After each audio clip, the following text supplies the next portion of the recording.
A grizzly bear can weigh up to 700 pounds, sprint at speeds no human being could ever hope to outrun, and generate a bite force powerful enough to crush a bowling ball.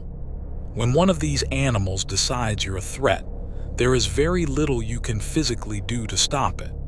And yet, against those odds, some people walk away tonight. 3 true stories of exactly that. A Montana outdoorsman attacked twice by the same grizzly bear in a single morning, who filmed his own bloodied face on the hike out and posted it as a warning before ever reaching a hospital. A bow hunter who stumbled onto a sleeping grizzly at point-blank range and survived by remembering a strange piece of advice from his grandmother. And a woman asleep in her tent near Yellowstone, mauled by a bear in the middle of the night, who discovered that going completely limp was the only thing that made it stop. Every detail in this video comes directly from the survivors' own accounts, wildlife officials, and news coverage from the time. Let's get into it. Story 1. Mauled twice on the morning of October 1st, 2016, Todd Orr, a 52-year-old trails engineer for Montana's Gallatin National Forest and experienced outdoorsman, set out on an early hike into the Madison Valley in southwest Montana, scouting for elk ahead of hunting season. He was well prepared for bear country. He knew the area, carried bear spray, and called out, "Hey bear," every 30 seconds or so as he walked. Exactly the kind of precaution meant to avoid startling any bears nearby. About 3 miles into the hike, Orr spotted a grizzly sow with 2 cubs. The bear noticed him too and ran off to the west with her cubs, disappearing over a ridge. Orr waited roughly 30 seconds, judged it safe, and continued on in the opposite direction. Moments later, a noise over his shoulder caught his attention. He turned to see the sow charging back over the ridge, roughly 40 yards away, moving directly toward him at full speed, nothing like the slow, lumbering gait he'd expected. This was, in his own words, the real thing. Orr deployed his bear spray directly at the charging animal, but the bear ran straight through the cloud of spray without slowing down and tackled him to the ground. He went face first into the dirt, wrapping his arms around the back of his neck for protection, and the bear began biting his arms, shoulders, and backpack with what he later described as the force of a sledgehammer with teeth. He forced himself to stay as still and passive as he possibly could, resisting every instinct to scream or fight back, while the bear's jaws, capable of exerting roughly 1,000 pounds of pressure per square inch, it tore into his body. The first attack lasted perhaps a couple of minutes, though it felt, in his words, like an eternity. Eventually the bear stopped and moved off into the woods. Orr got up, checked himself over deep puncture wounds across his back, shoulders, and arms, blood dripping from his elbows, and began jogging back down the trail toward his truck, roughly 3 miles away. About 10 minutes later, the same bear reappeared, either having followed him back down the trail or cut through the trees to intercept him. This second attack, Orr said, was even more brutal than the first. The bear bit into his head and upper body, opening a 5-inch gash along the side of his skull and chipping bone, while he again forced himself to stay down and protect his vital areas rather than fight back. When it finally ended, Orr was left with a torn tendon, deep puncture wounds, and a face and scalp covered in blood. What happened next is the detail that turned Todd Orr's story into international news.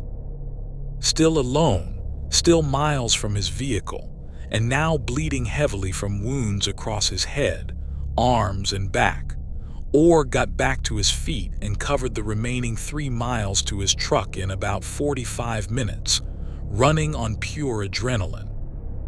When he reached his vehicle, rather than immediately driving to the hospital, he pulled out his phone and recorded a video of himself, bloodied, calm, and matter-of-fact, describing exactly what had just happened and warning other hikers and hunters in the area to be careful. He then drove himself 17 miles to the Madison Valley Medical Center, where staff reportedly stared wide-eyed as he walked through the door. The next morning, after undergoing multiple surgeries, Orr posted the video to Facebook, figuring perhaps 50 people might find it useful. Within 24 hours, it had been viewed more than 20 million times. By the time the attention died down, it had accumulated more than 38 million views and hundreds of thousands of shares, turning Orr into an accidental spokesperson for bear safety in the American backcountry. Orr's injuries, while severe, were ultimately not life-threatening, concentrated mostly in his arms, shoulders, and upper back and head.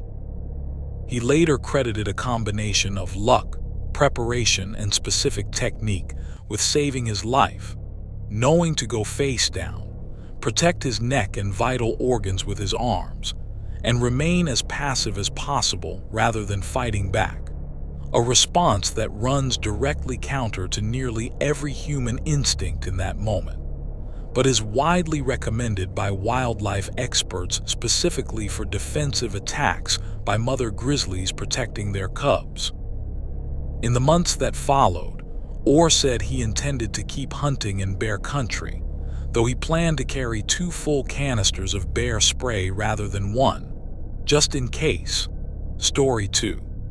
The gag reflex. On the morning of October 3, 2015, 26-year-old Chase Delwo was bow hunting for elk with his brother Shane in the rugged foothills of Montana's Rocky Mountain front, northwest of the town of Chodow. The two had split up, with Chase walking up a creek bed in hopes of driving a herd of elk toward a ridge where his brother waited with a clear shot. Conditions that morning were rough, wind gusting up to 40 miles an hour, mixed with snow and rain. Delwo was walking directly toward a spot where a 350 to 400-pound male grizzly bear happened to be sleeping, tucked into what's sometimes called a daybed along the creek. Between the noise of the wind and the bear's own exhaustion, neither one had any warning of the other's approach. By the time Delwo realized the bear was there, he was only about 3 feet away from it. He'd barely managed to take a few steps backward before the grizzly came up and knocked him off his feet, biting down on his head. It let go for a moment, but remained on top of him, roaring what Delwo later described as the loudest sound he had ever heard in his life. Before he could fully process what was happening, the bear sank its teeth into his leg and began shaking and tossing him through the air. As the bear came at him again, Delwo, bloodied, disoriented, and running purely on instinct, remembered a strange piece of advice his grandmother had given him years earlier. Something she'd read in a magazine article claiming that large animals have a pronounced gag reflex. With no other options left, he shoved his right arm directly into the back of the bear's throat. It worked. The bear, apparently triggered by the sudden obstruction, broke off the attack and lumbered away into the brush, leaving Delwo alone, injured and disoriented in the wind and rain. He later described forcing himself to stay calm rather than panic, clearing blood out of his eyes, though he could see well enough to find his way back to his brother. Once reunited, Shane drove him first to a nearby clinic and then on to a hospital in Great Falls, where he received a few hundred stitches and staples across his head and face, along with treatment for a badly swollen eye and deep puncture wounds in his leg. Montana wildlife officials who reviewed the case afterward described the encounter as a defensive attack rather than a predatory one. The bear, startled awake at close range in bad weather, reacted the way any cornered, frightened animal might, rather than actively hunting Delwo as prey. One state wildlife spokesman noted bluntly that if the grizzly had genuinely wanted to kill him, it almost certainly could have. Wardens ultimately chose not to pursue or kill the bear, concluding it had acted defensively rather than aggressively. Delwo, for his part, was remarkably measured about the whole ordeal once he'd recovered enough to speak with reporters. He specifically wanted people to understand that the attack wasn't the bear's fault, that the animal had been just as startled and frightened as he was, waking to find a stranger nearly on top of it in a storm. Wildlife biologists who later commented on the case noted they weren't personally familiar with the specific scientific literature behind the gag reflex, advice Delwo credited with saving his life. But whatever the underlying mechanism, in this specific case, on this specific morning, it worked exactly the way his grandmother's old magazine article had promised it would. Story 3. Playing dead on the night of July 28, 2010, Deb Friel, a Canadian woman from London, Ontario, was camping with her husband at the Soda Butte campground near Cook City, Montana, just outside the northeast entrance to Yellowstone National Park. The couple, longtime campers, slept in separate tents that night simply because Friel's husband tended to snore loudly enough to keep her awake. Sometime in the early morning hours, Friel woke suddenly, just an instant before she realized a bear was already inside her tent, biting into her arm. "Next thing I know, this bear is chewing on my arm," she later told reporters from her hospital bed. She screamed. The bear bit down harder. She screamed again, louder, and the bear continued biting and shaking her arms, at one point sinking its teeth into her leg as well. She could hear and feel her own bones breaking under the pressure of its jaws. After what she estimated was 3 or 4 bites, Friel made a critical realization: screaming wasn't working, and might, if anything, be making the attack worse. Some instinct inside her, she later said, simply told her she wanted to live, and that the only way to make that happen was to stop resisting entirely. She forced herself to go completely limp, playing dead as convincingly as she possibly could while the bear's jaws were still locked around her arm. It worked almost immediately. As soon as she stopped moving and screaming, she felt the bear's grip loosen, and moments later it released her entirely and left the tent as quietly as it had entered. Friel described the animal's behavior throughout the entire encounter as unusually and unsettlingly silent. No growling, no audible warning, nothing that gave her any sense of what was about to happen before it was already happening. She would later say she genuinely believed in the moment that she was going to die in that tent. Friel's ordeal, it turned out, was only one part of a much larger and more disturbing pattern that same night. The same bear, or bears working in close coordination, moved through the campground and attacked campers in at least 2 other separate tents.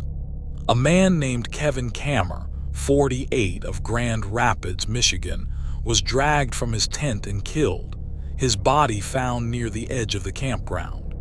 A third victim, a teenage boy in a separate tent, suffered puncture wounds to his calf.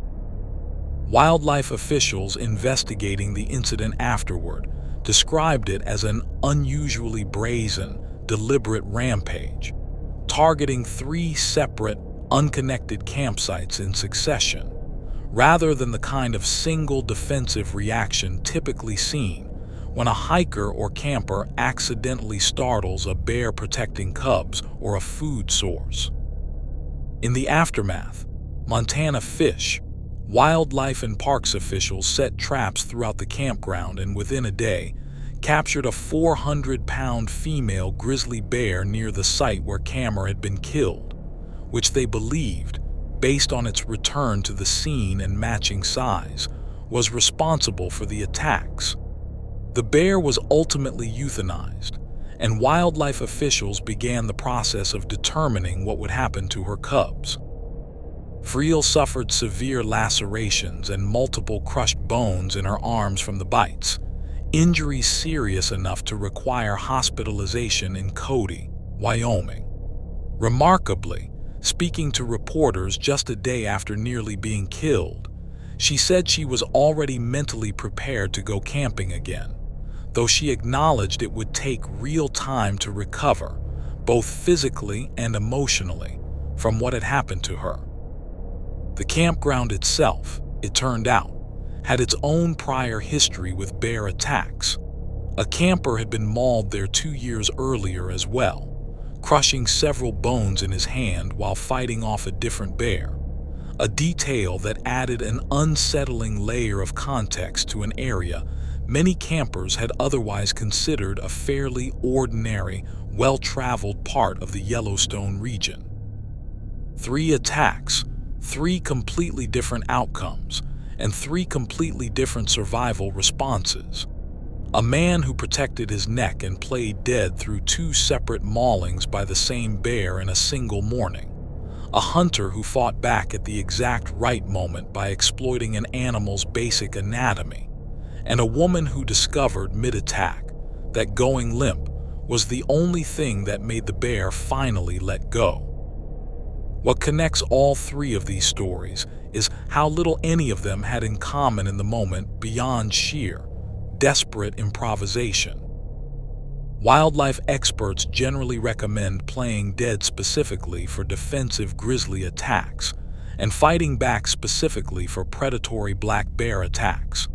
2 very different responses for 2 very different situations, which makes it all the more remarkable that these 3 survivors, working entirely on instinct in the middle of genuine chaos, each landed on the response that happened to work for their specific, split-second circumstances. It's worth sitting, too, with how ordinary each of these encounters started. Todd Orr was doing everything textbook correct, calling out, carrying bear spray, giving a mother bear space the moment he saw her, and still ended up mauled twice in one morning. Chase Delwo was simply walking up a creek bed in bad weather, with no way of knowing a bear was sleeping just a few feet ahead of him. And Deb Friel was doing nothing more adventurous than sleeping in her own tent at a well-established, popular campground, the kind of ordinary night thousands of other campers have spent at that exact same site without incident. None of these 3 survivors did anything reckless. The wilderness, as all 3 of their stories make clear, doesn't require recklessness to turn dangerous. Sometimes it just requires being in the wrong place at the wrong moment and figuring out in real time exactly what your body needs to do to survive the next 60 seconds. If this video got under your skin, hit subscribe. New true stories every week. And let me know in the comments which one of these 3 survival stories impressed you the most. See you in the next one.